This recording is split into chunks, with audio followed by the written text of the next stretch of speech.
So hello everyone, again we are discussing about the interacting with database chapter.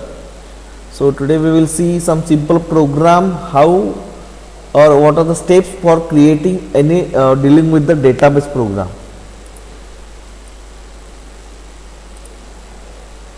Okay, so here we will study connectivity with the database. Now first of all आपण काय करायचं आहे, एक database तयार करायचा आहे. Okay, so in this program or in this PPT we are connection using the JDBC to Microsoft Access database. Okay, so पहिला आपल्याला ॲक्सेसचा एक डेटाबेस तयार करायचा. आपण इथं स्क्रीन शेअर केलं, इथं एक फोटो शेअर केला आहे. Connection is made with the help of JDBC ODBC driver. जो आपला पहिला टाईपचा ड्रायव्हर होता तो ड्रायव्हर आपण यूज करून आपण इथं काय करतोय, प्रोग्राम करतोय सिंपल. ओके, सो स्टेप्स बघायचे आपण. स्टेप पहिली आहे, open Microsoft Access and select blank database. हा जो आहे पार्ट, हा ब्लँक डेटाबेस सिलेक्ट करायचा आहे. And give the database name as a file name.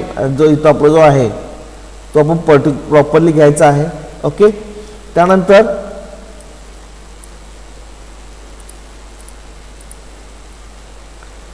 हा आपला नेक्स्ट स्टेप आहे, क्रिएट अ टेबल.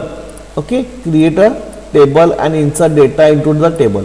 आता हा जो आहे तो आपल्याला ॲक्सेसमध्ये करायचा आहे. ठीक आहे, इथं आपण ॲक्सेस यूज करून एक सिंपल टेबल बनवायचा आहे. त्या टेबलवर थोडे डेटा एंट्री करायची आहे. ठीक आहे,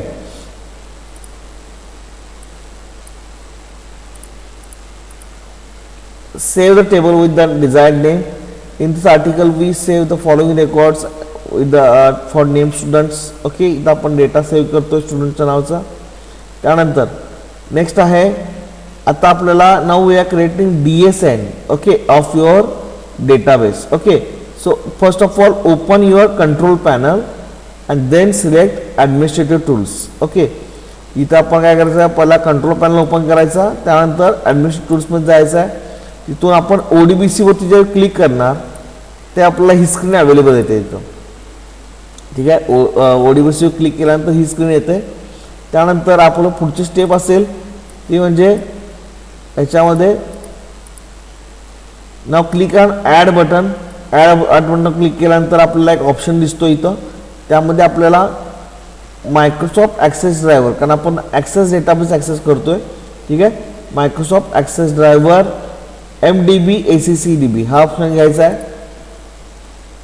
फिनिशवर क्लिक केल्यानंतर हा पुढचा पार्ट येईल. आपला डेटाबेस आपण जिथं सेव्ह केला आहे, जो आधी मगाशी जो डेटा तयार केला होता तो डेटाबेस आपण जिथं सेव्ह केला आहे तो डेटाबेस आपण सर्च करायचा. ठीक आहे, आणि त्यानंतर आपण त्याला लिंक करून घ्यायचं. इथं आपला डेटा सोर्सचा नेम येईल. ठीक आहे, डेटाबेस सिलेक्ट केला आणि अशा पद्धतीने आपण काय करतोय की आपला जो data source name that is DSN आणि डेटाबेस आपण एकमेकाला लिंक करून घेतोय. आणि ह्याच्या पुढचा स्टेप आहे तो म्हणजे प्रोग्राम आहे. आता आपण काय करायचं आहे की आपण एक लाईव्ह प्रोग्राम बघायचा आहे. एक लाईव्ह प्रोग्राम कसं करायचं एक्झिक्यूट. ओके, आता आपण बघितलं साहेब PPT होत्या या लेक्चरमधल्या. ठीक आहे,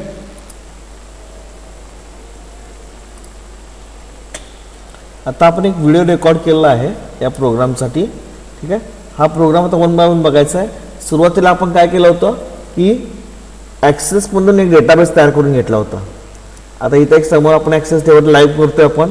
आता इथं महत्त्वाचं काय आहे सुरुवातीला की आपल्याकडं हा जो डेटाबेस आहे तो ब्लँक डेटाबेस आपल्याला घ्यायचा आहे. ठीक आहे, हा ब्लँक डेटाबेस. त्यानंतर आपण इथं चेक करायचं आहे डेटाबेसचं नाव.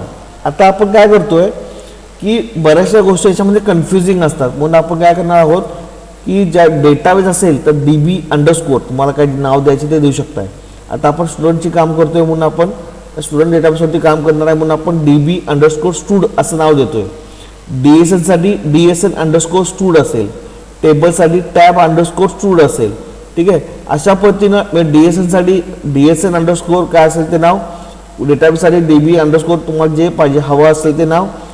ठीक आहे, आणि टेबलसाठी टॅब अंडरस्कोर तुमचं जे काय असेल ते नाव. अशा पद्धतीनं केल्यानंतर त्यामुळे आपल्याला ह्याचा फायदा आपल्याला आपल्या प्रोग्राम रिमेंबर करायसाठी आपला त्याची गरज पडेल. ओके,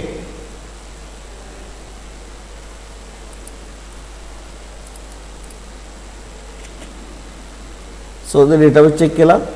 ठीक आहे, डेटाबेस आपण आपल्या जिथं प्रोग्राम करत असतो इथं आपण सेव्ह करूया. इथं आपण डेटाबेसला आपण हे करतोय, एक प्रोग्रामचा परत फोल्डर तयार करून घेतला. एका स्पेसिफिक फोल्डरमध्ये तुमचे सगळे तुमच्या ॲक्टिव्हिटी चालू आहे. ठीक आहे, आता डेटाबेसचं मगाशी नाव सांगितलं DB_stud असं नाव द्यायचं आहे. ओके, आता तुमचा प्रोग्राम आहे तो DAJP प्रोमध्ये गेला आहे. आता डेटाबेसचं नाव आहे DB_stud. हा असा आपला ब्लँक डेटाबेस तयार होईल. ठीक आहे, मग सुरुवातीला कसं आहे की आपल्याला त्या डेटाबेसच्या किंवा टेबलच्या आपल्याला प्रॉपर्टी सेट करून घ्यायचे. सो तुम्ही डिझाईन व्ह्यूमध्ये पहिला तो ओपन करून घ्या, कारण कसं आहे. आणि हां, टेबलला नाव देतो आपण काय करतोय की टेबल tab_stud असं नाव देतोय. ठीक आहे, आता इथं ही विंडो यायचं कारण आपण डिझाईन व्ह्यूमध्ये ओपन केला आहे. ठीक आहे, आता इथं आपल्याला काय करायचं आहे, स्टुडंटचं आपल्याला रोल नंबर आणि नाव या दोनच गोष्टी घ्यायच्या आहेत.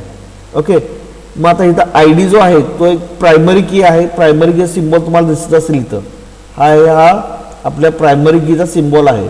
तो पहिला रिमूव्ह करून घ्यायचा. ठीक आहे, आपण एक सिम्पल एक्झाम्पल करतोय म्हणून, नाहीतर ते तुम्ही त्याच्यावरती पण काम करू शकताय. आता याला आपण रोल नंबर नाव दिलं, याची प्रॉपर्टी आपण सेट करून घेतली नंबरमध्ये, डेटा टाईप नेम दुसरी फील्ड आली, ते टेक्स्टमध्ये घ्यायचा. ठीक आहे, अशा पद्धतीने आपण एका टेबलमध्ये आपण दोन्ही इन्फॉर्मेशन सेव्ह करतो. याच्यावर डबल क्लिक केला की टेबल समोर दिसेल. रँडमली तुम्ही डेटा फिल करा अगर न करा, चॉईस तुमची आहे. ठीक आहे, सो अर्णव नाव दिलं, रोल नंबर 2 गणेश नाव दिलं. आणि हा डेटाबेस सेव्ह करायला विसरायचं नाही. ठीक आहे, सेव्ह केल्यानंतर क्लोज करायचं. आता इथं कसं आहे की तुम्ही कंपल्सरी ॲक्सेस तुमचा जो डेटाबेस आहे तो क्लोज करायला पाहिजे. कारण का, ज्यावेळी तुमचा ॲक्सेस हा ज्यावेळी रन टाईममध्ये ओपन असतो त्यावेळी तो त्याच्यामध्ये आपण मॉडिफिकेशन करू शकत नाही. डायरेक्टली आपण तो ॲक्सेसचा डेटाबेस ॲक्सेस करत असतो, त्यामुळे काही वेळेला कनेक्शनला प्रॉब्लेम होतो किंवा डेटा रिट्रायव्हिंगला प्रॉब्लेम होतो. त्यामुळे तुम्ही डेटाबेस जो आहे तयार केल्यानंतर ती फाईल क्लोज करायला विसरायचं नाही, otherwise it will show some error. आता इथं कंट्रोल पॅनलला गेलं, कारण आपण तुम्हाला मगाच्या लेक्चरला सांगितलं होतं मी की इथं आपण काय करणार आहोत की फर्स्ट टाईप वापरणार आहोत JDBC ODBC ड्रायव्हर. इथं काय होतं, JDBCचे सगळे कॉल्स हे ODBCला कन्वर्ट होतात आणि ODBC पर्यंत नसते कंट्रोल पॅनलमध्ये ॲडमिनिस्ट्रेटिव्ह टूल्समध्ये. ओके, सो आपण ॲडमिनिस्ट्रेटिव्ह टूल्सवर क्लिक केला आता. त्यानंतर इथं बघा 3 नंबरला ODBC आहे, डबल क्लिक केला. आता इथं आपल्याला DSN जे आहे ते सर्च करायचं आहे. ओके, आता इथं मी काय केलं सॅम्पलला की माझ्या आधीच्या प्रोग्राममध्ये DSN_stud तयार होतं. ठीक आहे, ते पहिला डिलीट करणार तर तुम्हाला नवीन करून दाखवायचं आहे. इथं ॲडवर क्लिक केलं. आता इथं आपण काय करतोय, ॲक्सेसच्या डेटाबेसवरती काम करतोय. ठीक आहे, त्यामुळं आपण काय करणार आहोत, कंपल्सरी MDB,ACCDB हे सर्च करणार आहोत. इथं MDBचा पण फक्त ऑप्शन आहे, पण आपल्याला दोन्ही घ्यायचं आहे, MDB ACCDB. आता इथं आपला डेटा सोर्स नेम द्यायचा आहे. ठीक आहे, DSN. जसं मग तुम्हाला सांगितलं होतं की DSN_ आपलं जे काय नाव असेल ते आपण द्यायचं आहे. ठीक आहे, त्यामुळे आपण इथं नाव दिलं DSN_stud आणि तो आपल्याला डेटाबेसला लिंक करायचा आहे. ठीक आहे, म्हणून सिलेक्ट क्लिक केलं. त्यानंतर आपण जो मगाचा जो डेटाबेस इथं आपण सेव्ह केला आहे तिथं जायचं आहे. ठीक आहे, DB_stud आपण सापडला आहे. ओके, आता इथं आपला DSN तयार झाला. ओके केला. आता इथून बाहेर पडायचं. आता आपल्याला एक सॅम्पल प्रोग्राम करायचा आहे. ठीक आहे, ज्या प्रोग्राममध्ये आपण फक्त कनेक्शन चेक करणार आहोत. ठीक आहे, आता कनेक्शन फक्त चेक करायचं आहे, whether it is working or not, किंवा कनेक्शन झालंय का नाही. आता हा सिंपल प्रोग्राम आहे. ठीक आहे, याच्यामध्ये बघा, हा पहिलं स्टेटमेंट, डेटाबेसचा कोणताही प्रोग्राम असेल तर तुम्हाला कंपल्सरी java.sql.star हे पॅकेज कंपल्सरी घ्यावे लागेल. ठीक आहे, जसं नेटवर्कसाठी java.net होतं, तसं आपल्याला डेटाबेससाठी java.sql.